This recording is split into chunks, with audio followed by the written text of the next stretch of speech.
Hey y'all, welcome back to my channel. It is me, Kay, and I'm here today to bring you a review for Beyond the Gates, Season 2, Episode 95. Sorry, think about what episode it was.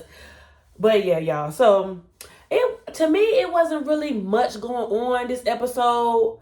Felt like one of those building episodes where we're going to get to, like, the aftermath of everything that happened with Derek.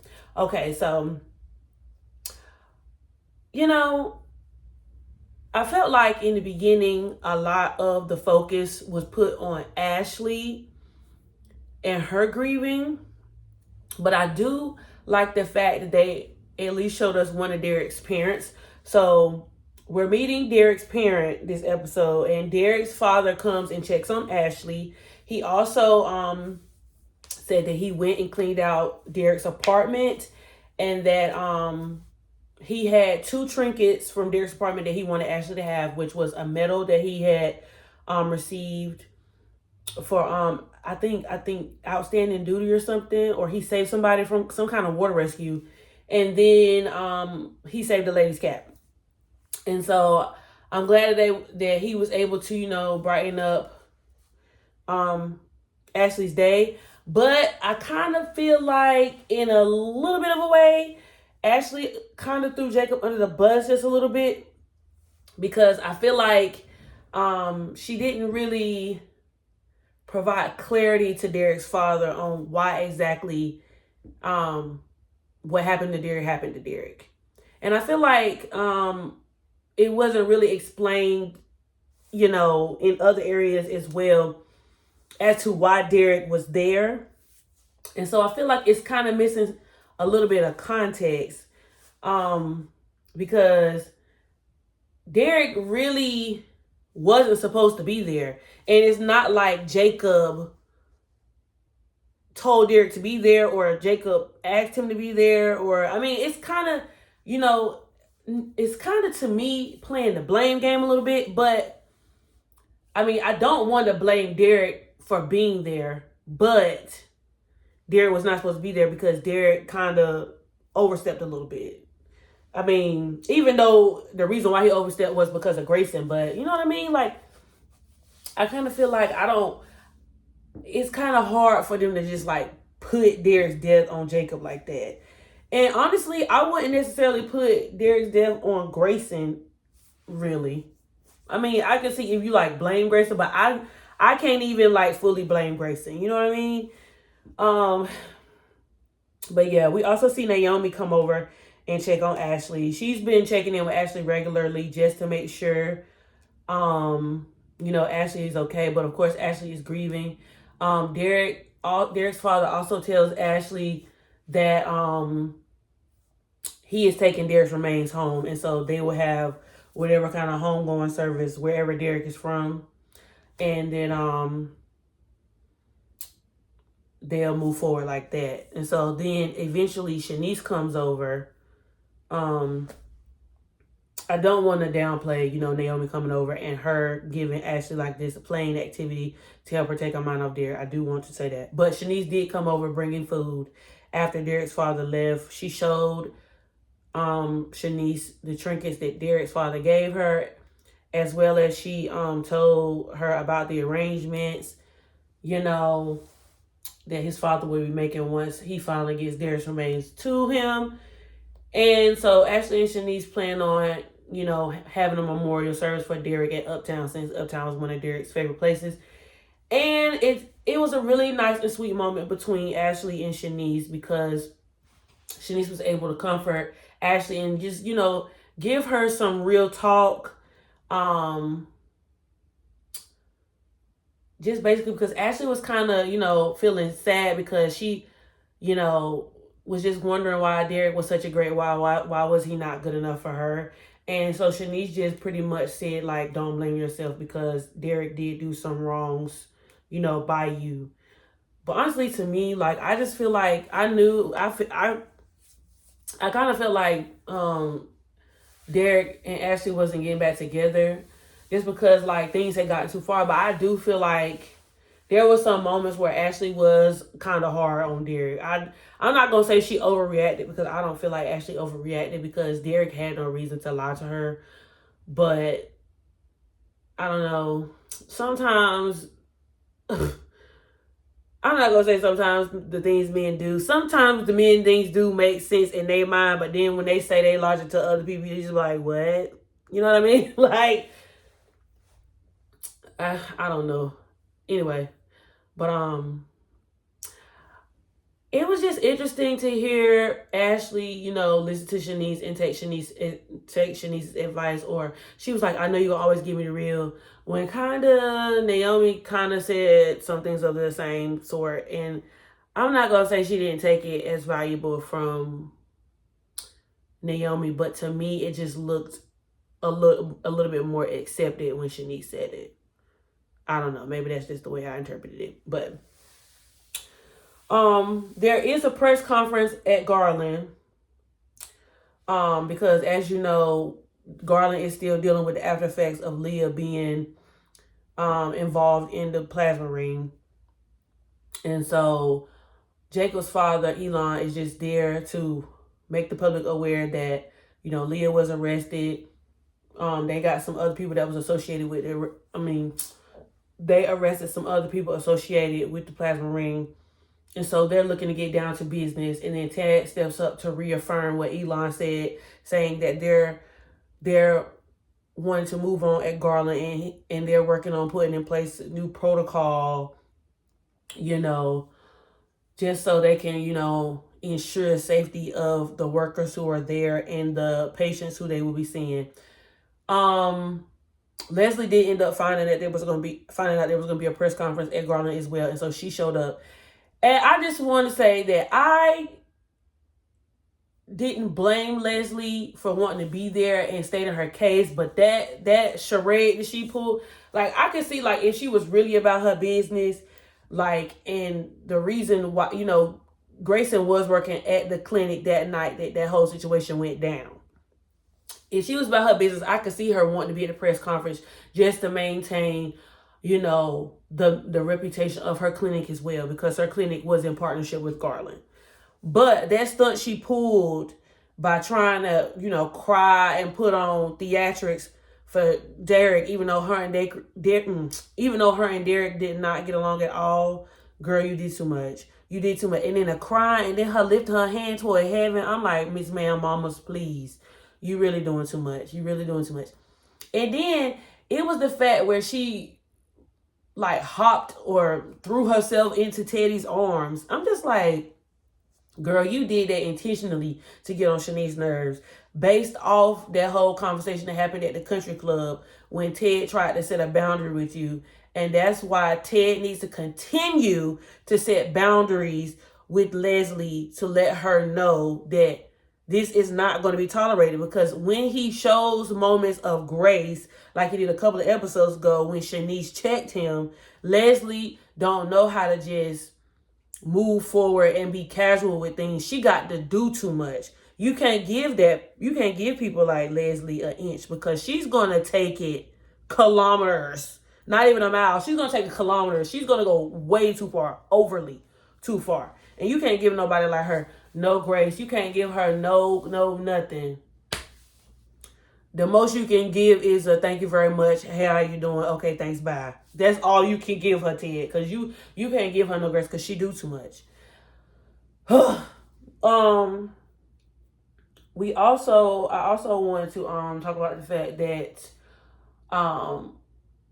Smitty and Martin and the kids were having a breakfast.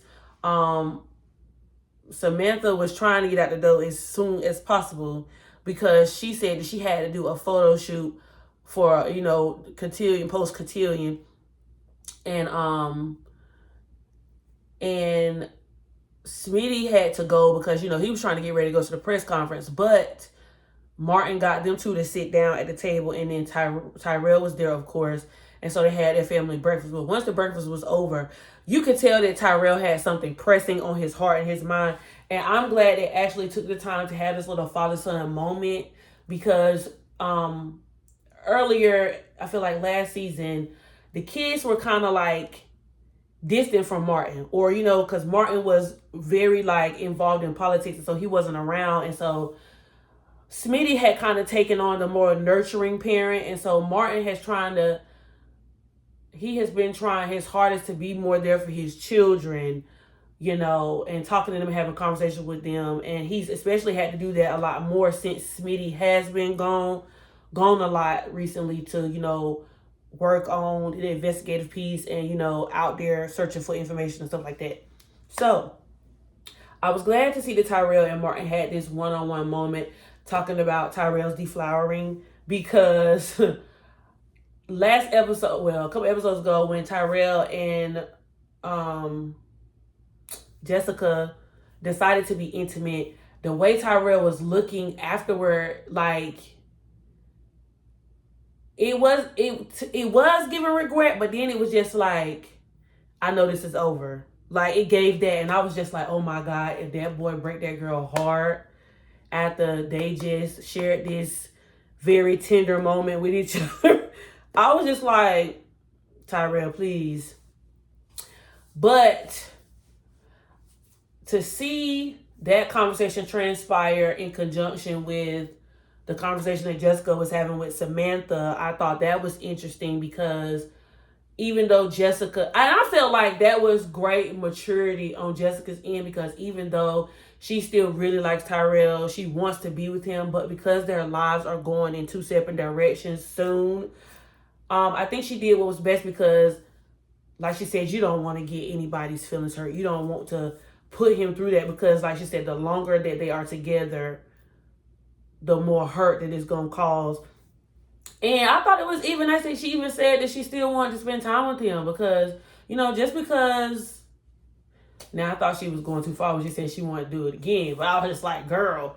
But it was just, interesting to see Martin have that conversation with him. And I even thought it was nice that Martin even though Tyrell thought he knew some things about his father, Martin, shared some of his past experiences with Tyrell in terms of when he lost his virginity. And he just assured Tyrell, like, the way you're feeling, the awkwardness you're feeling, or the uncertainty, or whatever it is you're feeling about yourself, it's normal, because most people have a treacherous first time. But I kind of appreciated the way that Martin handled the situation with Tyrell, because Martin, they had been freaking out over Tyrell and Samantha, because they are in this teenage phase where they're turning into they're teenagers turning into young adults, and so there has to be another adaptation period, like in parenting. And then it's a weird space for kids, because it's just like, I'm trying to figure it out, and then as parents, they're trying to figure it out as well. And so I feel like that was greatly depicted on screen with that transition period, because he was like, Tyrell, like, you're almost grown, and so I can't tell you certain things that you can't do anymore. I just expect you to take the teachings that I taught you and make wise decisions. And even though Tyrell was safe, it's just a simple fact that, like, he didn't come down hard on Tyrell about it, even though it wasn't something that he necessarily approved of. And at a moment like that, it's just like, I feel like the more you tell them not to do it, the more you're going to tell them to do it. So you just hope for the best outcome, I guess. But it could just be a lot. But also, like I was saying, I was glad that Samantha did come over. Not Samantha. Jessica did come over and talk face to face with Tyrell about, the summation of their relationship, and how she feels that they should moving forward. I hate that, after that moment, they're breaking up. But I feel like in the long run, it'll be better for Tyrell moving forward, because he'll still be around. I'm pretty sure Jessica, like they said, they'll probably bring her back in and out. Or they might not bring her back at all. Who knows? But at least we have this kind of transition between them on screen, and talking about how, like, teenagers actually feel. Because it just seemed like when you were a teenager, the closer it get toward the end of the year, the stronger your feelings get for somebody. And you might not have even been with that person that whole year. You might have just started recently getting close with that person like in the last months of senior year. But then just because like I guess these lasting memories or this big transition in life, you know, you just want to, I don't know, the feelings feel more intense, more intensified.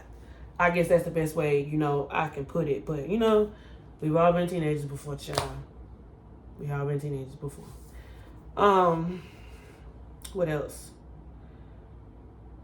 Oh, I don't know if y'all been noticing, but it's the lifelessness that's been in Jacob's eyes. And I feel like the guy who's playing Jacob's character is doing a great job because Naomi, I don't feel like Naomi has properly grieved everything that's happened with Derek because she too was close with Derek. But Jacob has like been throwing himself into work. And I thought that it was interesting that Naomi went up to Elon at the press conference and asked, like, what is the protocol for detectives after a case is over with? And so Elon was telling her, like, usually, you know, detectives, you know, come off that, like, high that they was on, and then they settle back down into work, and then everything starts becoming normal again. But Jacob has seemed to have been enthralled into his job lately. And so, like, I think I said a couple of episodes ago in my reviews, or I might have tweeted on Twitter, not really sure. But I just thought it was interesting that we didn't get to see Jacob actually grieve. You know, it's not like, you know, Derek was just a random civilian that just walked into the warehouse and there was a casualty. It was also his best friend, somebody he was very close with, somebody that he used to go on dates, double dates with his wife and his girlfriend. So you know what I'm saying? Like, so I guess now we're finally getting to see, like, Jacob start his grieving process, because even though Derek perished, he gave his life for Jacob. And so I wonder if they're going to take us down a journey of Jacob having somewhat like survivor's remorse. But Naomi did bring it to Elon's attention, and Elon was like, I'll be on the lookout for Jacob. And if, you know, I feel like he needs to take, he needs to see somebody for anything psychological, he would do that. And so I did appreciate that, because that's just something you just can't play with. You know what I mean? Like, you cannot play with your mental health, especially when something with that traumatic of an event going on, and then the aftermath, and then like people making comments like Derek's dad saying, I blame you for my son not being here. You know, it's just it can be a lot on a person emotionally. But to see like Naomi embrace Jacob's hand during the press conference, I felt like there was a little glimmer there. But then, like, when the press conference was over with, she kind of, or he like caressed her shoulder. And usually Jacob is like all over Naomi, or to me, and it's just me, I felt like Jacob was the more affectionate person. I'm not saying Naomi wasn't affectionate in the relationship, but I definitely felt like there were moments where I felt like Jacob put more, or at least to me it was depicted on screen that Jacob was like very like obsessed with his wife. Like, this is my woman, I'm all over her, I just want to be in her skin. When you jump out, I jump in type situations.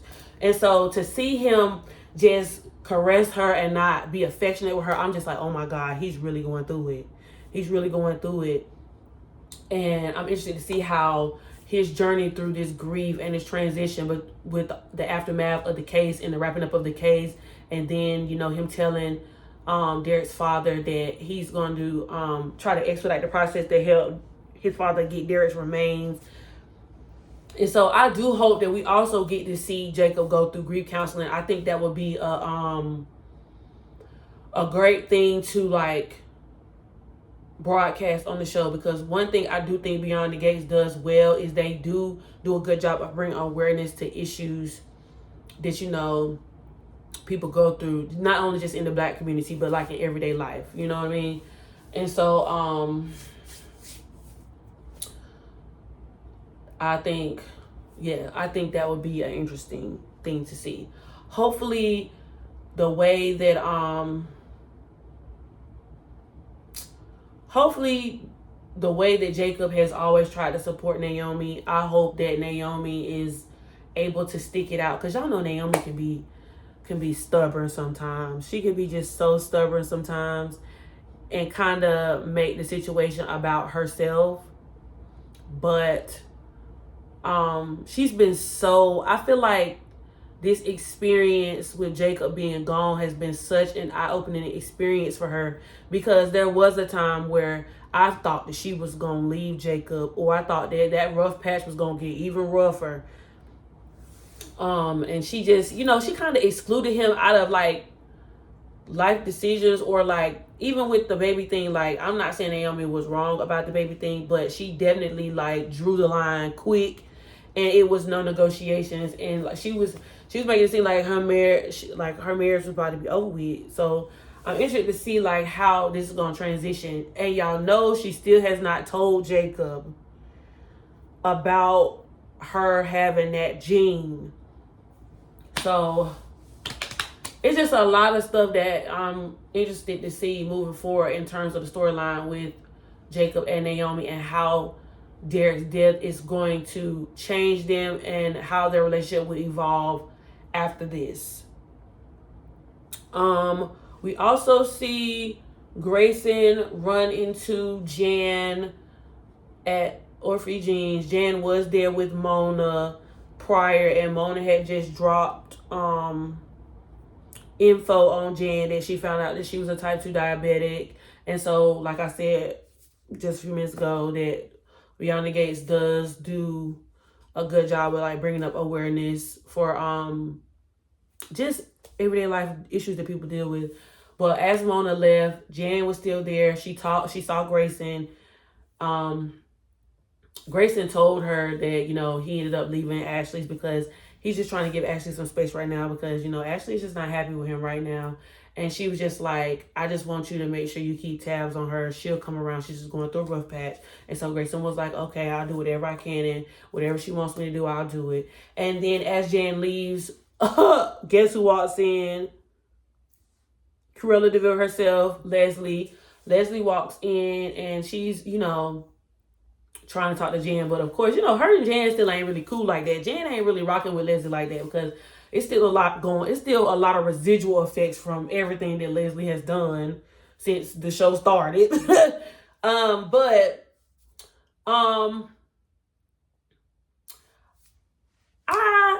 I can give kudos what kudos is due. I do think that it was nice that Leslie offered Grayson the position. She overheard Grayson on the phone.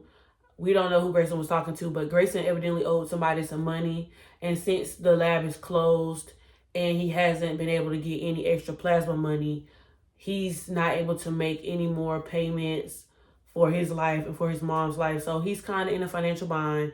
And so Leslie overhears this, and because of everything that Leslie has gone through with Peaches, I do feel like that she was compassionate about, because I feel like, they have shown us moments where Leslie shows her human qualities and not the demon ones. You know what I mean? Like, she has moments where she could be sweet. And this, I feel like, was a moment where I feel like she was sweet to Grayson, and she was understanding, and she was just like, once all of this stuff wraps up, I'm thinking she was gonna offer him Derek's position, because, as you know, Eva's not trying to stay at that clinic, baby. Like, Eva was just like, I'm here for a good time, not a long time. I'm just here to help out, and I'll make my way back to my daddy clinic, because I feel like Eva needs her distance. Eva needs her distance from her mom. But yeah. So I was happy to hear that, because that would be nice for him to, work at the clinic. I mean, to work at the hospital and do labs and stuff, and then get off and go work a few hours at the clinic, make sure everything's, everything at the clinic. Or sure, he might leave the hospital and just manage the clinic all together. Who knows? And he can do the labs at the clinic and, be the office manager. So, she was just like, she got run it by Eva. And I think Eva would be cool with Grayson working at the clinic. I don't see no reason why Eva wouldn't be. Is there anything else that I'm missing? Oh, there was a slight sentimental moment between Martin and Smitty because as you know, Martin finally found out why Smitty was gone with the investigation. He didn't know that it was going to be that caliber of an investigative piece. And so Martin just didn't appreciate that how close to danger Smitty was. And he was yet thankful that, the night everything happened at the warehouse, Smitty was at the cotillion. Smitty tried to leave, but we thank God that Smitty stayed there because Martin was just like, the family would be devastated if something would have happened to you. Their worlds would never be the same, and that he don't want to ever take, situations like that for granted. And so for that, he was thankful, and they was able to move on. So yeah, I think that was everything. I don't think we saw anything else. If I forgot something, drop it down below in the comments. Like, comment, and subscribe, and I'll be back with episode 96. Deuces.